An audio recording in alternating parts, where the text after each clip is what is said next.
નમસ્કાર વિદ્યાર્થી મિત્રો, all in one study digital YouTube ચેનલમાં દરેક વિદ્યાર્થી મિત્રોનું સ્વાગત છે. જવાહર નવોદય પ્રવેશ પરીક્ષા આપણે દશાંશ, અપૂર્ણાંક અને તેના વ્યવહારિક ઉપયોગોની વાત કરતા હતા અને વચ્ચે આપણી પાસે બે ટોપિક એવા મળ્યા છે કે જેમાં બાળકો વધારે અટવાતા હતા. એટલે જે દશાંશ અપૂર્ણાંકો છે એના સરવાળાના, બાદબાકીના બંને વિડીયો મેં અલગથી આપ્યા છે. જ્યારે અત્યારે આપણે ગુણાકારના વિડીયોને જોવાનો છે કે દરેક વિદ્યાર્થીઓને વચ્ચે વ્યવહારિક દાખલામાં રકમો આવે તો એનો ગુણાકાર કરવામાં ક્યાંક ને ક્યાંક મિસ્ટેક થતી હતી. તો ઘણા વાલી મિત્રોએ એવું પર્સનલમાં મને કીધેલું કે તમે ગુણાકાર, ભાગાકાર, બાદબાકી અને સરવાળો આના વિશેના થોડા અલગથી દાખલા પ્રેક્ટિસ થાય એવું કંઈક કરો અને એવો વિડીયો આપો. તો આપણે આજે ગુણાકાર માટેનો વિડીયો અત્યારે મૂકીએ છીએ. તો દરેક વિદ્યાર્થી મિત્રો ગુણાકાર માટેનો આ વિડીયો છે. ખાસ ધ્યાન આપવાનું છે ગુણાકાર કરતી વખતે આપણે શું ધ્યાનમાં રાખવાનું એ બાબતો. ગુણાકાર નોર્મલ જ કરવાનો છે, પણ વિદ્યાર્થી મિત્રો તમને અમુક બાબતો મૂંઝવતી હોય કે ભાઈ પોઈન્ટ ક્યાં કાપવો, કેટલા દશાંશ પછી આપણે દશાંશ ચિહ્ન મૂકવું કે ન મૂકવું, આ બાબતો ખાસ ધ્યાન રાખવા જેવી છે. તો અહીંયા આપણી પાસે કેટલાક દાખલાઓ મેં અહીંયા રકમ લખેલી છે. એ જ દાખલાઓનું આપણે સોલ્યુશન કરવું છે. અમુક દાખલાઓ એવા છે કે જે હું અહીંયા કરાવીશ અને અમુક દાખલાઓ એવા છે કે હું એવું કહીશ કે તમારે સેલ્ફ પ્રેક્ટિસમાં કરવાના છે અને તમારે ગણી અને જે જવાબ આવે એ જવાબ માત્ર મને કોમેન્ટમાં મોકલવાનો છે, એટલે મને ખબર પડે કે તમે ગણો છો કે નથી ગણતા. તો વિદ્યાર્થી મિત્રો આપણી પાસે અહીંયા કેટલાક દાખલાઓ છે. એમાં પહેલી રકમ છે 2.7 ગુણ્યા 10. પહેલી રકમ એવી છે 2.7 ગુણ્યા 10. હવે એક જ પોઈન્ટ કાપવાનો હોય ત્યારે ઘણા વિદ્યાર્થીઓને મૂંઝવણ થતી હોય કે ક્યાં કાપવો. તો આપણે ઈઝીલી ગુણાકારમાં એટલું યાદ રાખવાનું, નીચે પોઈન્ટ લખી દેવાનું. અહીંયા કેટલા છે તો કે 1 પોઈન્ટ છે. અહીંયા કોઈ જાતનો પોઈન્ટ છે નહીં 10 પછી. તો આપણે આ 27 નો 10 સાથે ગુણાકાર કરી દઈએ તો આપણને ઓલમોસ્ટ ખબર છે કે 10 સાથે ગુણાકાર કરો એટલે ખાલી શૂન્ય લાગે. એટલે કે 27 ગુણ્યા 10 કરો એટલે 270 થાય. અને આપણે અહીંયા જે એક રાખેલો હતો એ એવું હતું કે એ દશાંશ ચિહ્ન છે, 1 પોઈન્ટ. તો આપણે જે 270 જવાબ આવ્યો એમાં આપણે કેટલા દશાંશ કાપવાના તો કે 1 અને 1 દશાંશ આપણે કાપવા જોઈએ તો 27.0 એટલે કે 27 આપણો આન્સર આવે છે. આવું નોર્મલ છે. બીજો પ્રશ્ન છે આપણી પાસે 0.47 ગુણ્યા 100. વિદ્યાર્થી મિત્રો અહીંયા આપણને ખબર છે કે દશાંશ સ્થળ પછી બે સંખ્યા છે 4 અને 7. એટલે અહીંયા કેટલા દશાંશ છે તો બે દશાંશ છે. તો 47 નો આપણે 100 સાથે ગુણાકાર કરીએ તો આપણને ખબર પડી જ જાય છે કે 47 ગુણ્યા 10 એટલે 1 મીંડો આવે, 100 હતા તો 2 મીંડા આવ્યા એટલે કે 47 ગુણ્યા 100 એટલે 47 100 થાય 4700. હવે દશાંશ પછી આપણી પાસે કેટલા પોઈન્ટ હતા 2. તો આપણે પોઈન્ટ કાપવા જઈએ 2 તો 1 અને 2 પોઈન્ટ કાપ્યા એટલે 47.00 એટલે કે એને આપણે ખાલી 47 પણ કહી શકીએ. અને ઘણા વિદ્યાર્થીઓ છે આ ગુણાકારને બીજી રીતે આમ પણ કરી શકે કે 0.47 હતા આપણી પાસે તો આપણે પોઈન્ટ કાપવા માટે 47 લખી છેદમાં 100 લખવા પડે અને એનો ગુણાકાર 100 સાથે થાય છે. તો 100 ગુણાકારમાં અને 100 ભાગાકારમાં એટલે કેન્સલ થઈ જાય તો વધ્યા 47. આમ પણ વિદ્યાર્થી મિત્રો આનો જવાબ લખી શકાય. ત્રીજો પ્રશ્ન છે આપણી પાસે. હું આ બે દાખલાને ક્લિયર કરી દઉં છું. હવે ત્રીજો પ્રશ્ન આપણી સમક્ષ એવો છે 0.316 એનો ગુણાકાર 1000 સાથે થાય. તો વિદ્યાર્થી મિત્રો મેં તમને કીધું એ જ પ્રમાણે અહીંયા 316 કરીએ તો આપણી પાસે પોઈન્ટ પછીની સંખ્યા દશાંશ 3 છે, બરાબર? અને એનો 1000 સાથે ગુણાકાર કરો એટલે જે જવાબ આવ્યો એની આગળ આપણે 3 મીંડા લગાવી દઈએ છીએ. એમાં 3 દશાંશ દૂર કરીએ, 1 2 અને 3 દશાંશ પછી પોઈન્ટ આપણે મૂકી દઈએ, દશાંશ ચિહ્ન મૂકી દઈએ કે 316.000 એટલે કે એ માત્ર 316 લખો તો પણ ચાલે છે. ચોથો પ્રશ્ન છે આપણી પાસે 0.37 ગુણ્યા 10. હવે વિદ્યાર્થીઓ અહીંયા ખાસ જોવાનું છે, આપણી પાસે દશાંશ સ્થળ કેટલા છે? પહેલી સંખ્યામાં 2, બીજી સંખ્યામાં નથી.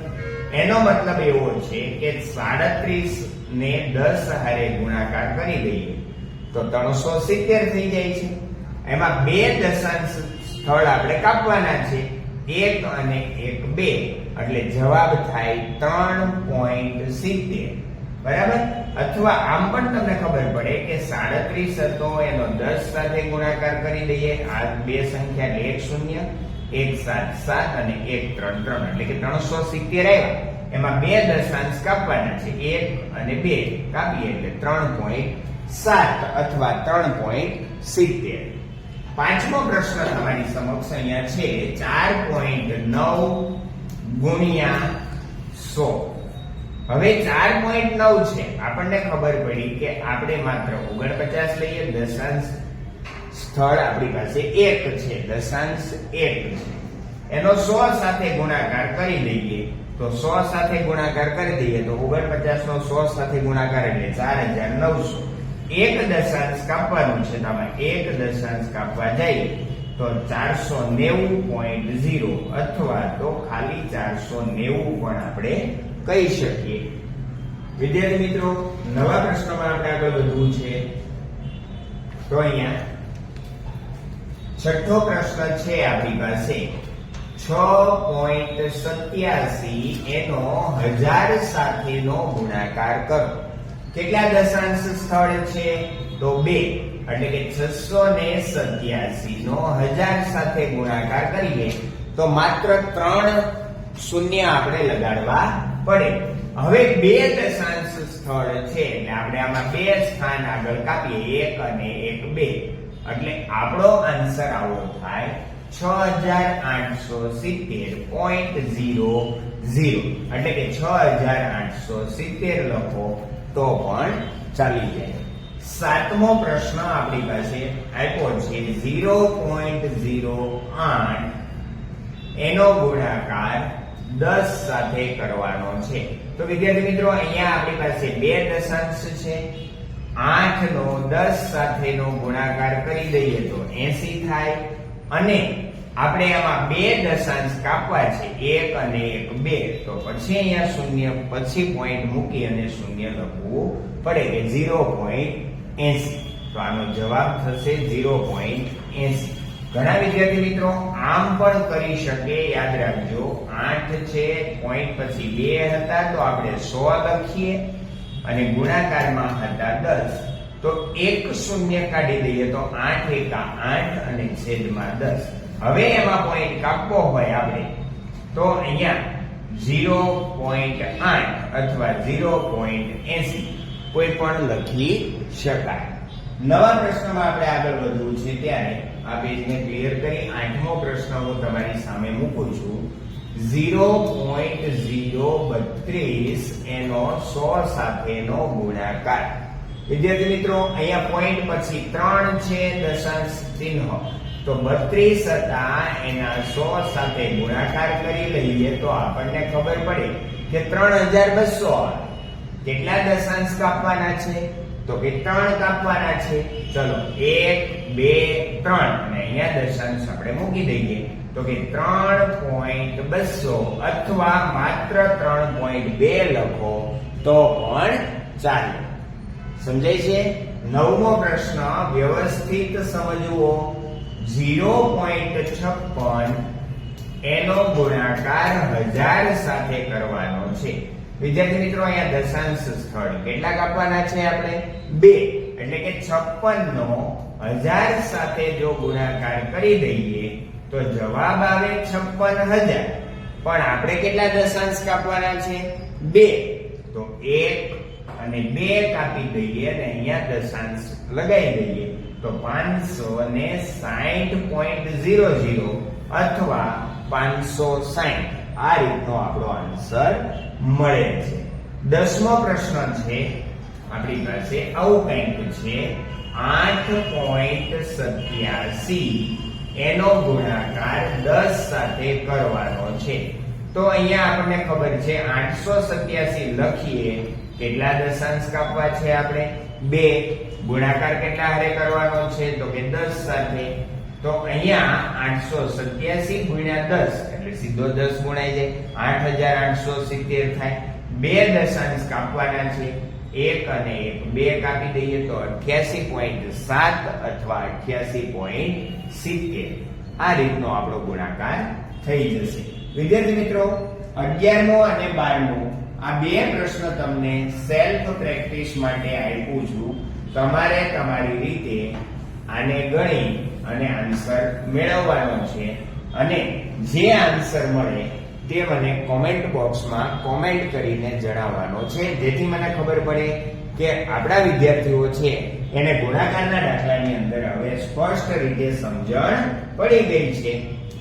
તો નવા વિડીયોની અંદર આપણે આગળના પ્રશ્નમાં ફરીવાર મળીશું. ત્યાં સુધી આપણી ચેનલને જે મિત્રોએ સબસ્ક્રાઇબ ન કરી હોય તે સબસ્ક્રાઇબ કરી લેજો. જો અમારો વિડીયો તમને પસંદ આવતો હોય તો બીજા વિદ્યાર્થીઓને પણ કહેજો, જેથી કરી એ પણ આ ગણિત વિષયની અંદર આગળ દશાંશ, અપૂર્ણાંક કે જે કાંઈ આપણે દાખલાઓ ગણીએ છીએ, જે વિડીયો મૂકીએ છીએ એ ચેપ્ટર એ શીખી શકે. તો દરેક વિદ્યાર્થી મિત્રો, જય શ્રી કૃષ્ણ. ફરી મળીએ નવા વિડીયોની અંદર.